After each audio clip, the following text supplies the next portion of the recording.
എമ്പുരാൻ സിനിമയുടെ ഭാഗത്തുനിന്ന് ലേറ്റസ്റ്റ് ആയിട്ട് ജിജോ ജോണിൻ്റെയും അതുപോലെ നൈല ഉഷയുടെയും ക്യാരക്ടർ പോസ്റ്റേഴ്സ് വന്നിട്ടുണ്ട്.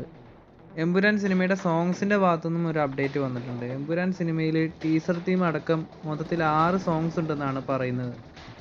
എമ്പുരാൻ സിനിമയുടെ ഫാൻ ഷോസിൻ്റെ എണ്ണം 170ലേക്ക് എത്തിയിട്ടുണ്ട്. എമ്പുരാൻ സിനിമയുടെ ഫൈനൽ ഫാൻ ഷോ കൗണ്ട് എത്രയായിരിക്കും? നിങ്ങളുടെ അഭിപ്രായം കമൻറ്റ് ചെയ്യൂ.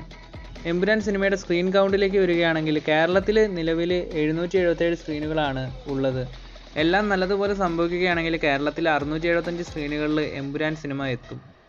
എമ്പുരാൻ സിനിമയുടെ FTFസിലേക്ക് വരികയാണെങ്കിൽ പുലർച്ചെ 4 മണിക്ക് 5 മണിക്കാണ് പ്രതീക്ഷിക്കുന്നത്. എന്തായാലും അങ്ങനെ സംഭവിക്കട്ടെ. എമ്പുരാൻ സിനിമയുടെ ബജറ്റിനെ പറ്റിയിട്ടുള്ള ഒരു അപ്ഡേറ്റും വന്നിട്ടുണ്ട്. ലാലേട്ടൻ്റെയും പൃഥ്വിരാജിൻ്റെയും റെമ്യൂണറേഷൻ കൂടാതെ തന്നെ എമ്പുരാൻ സിനിമയുടെ ബജറ്റ് എന്നത് ഏകദേശം 141 കോടിയോളമാണെന്ന് സുരേഷ് കുമാർ ഒരു ഇൻ്റർവ്യൂവിൽ പറഞ്ഞിട്ടുണ്ട്. അപ്പോൾ മലയാളത്തിലെ ഏറ്റവും വലിയ ബജറ്റിൽ വരുന്ന ഒരു സിനിമ തന്നെയാണ് എമ്പുരാൻ. സിനിമയുടെ ബജറ്റ് എത്രയായാലും സിനിമയുടെ കണ്ടൻറ്റും ക്വാളിറ്റിയൊക്കെ കൊണ്ട് തന്നെയാണ് സിനിമ മികച്ചതാവുന്നത്. എന്തായാലും പൃഥ്വിരാജ് എന്ന ഡയറക്ടറിൽ വിശ്വാസമുണ്ട്. അത് എമ്പുരാൻ സിനിമയുടെ ടീസർ കാണുമ്പോൾ തന്നെ വ്യക്തമാണ്. എന്തായാലും മലയാളത്തിൽ നിന്നും ഒരു വമ്പൻ പാൻ ഇന്ത്യൻ വിജയമായിട്ട് എമ്പുരാൻ സിനിമ മാറട്ടെ എന്ന് പ്രതീക്ഷിക്കാം.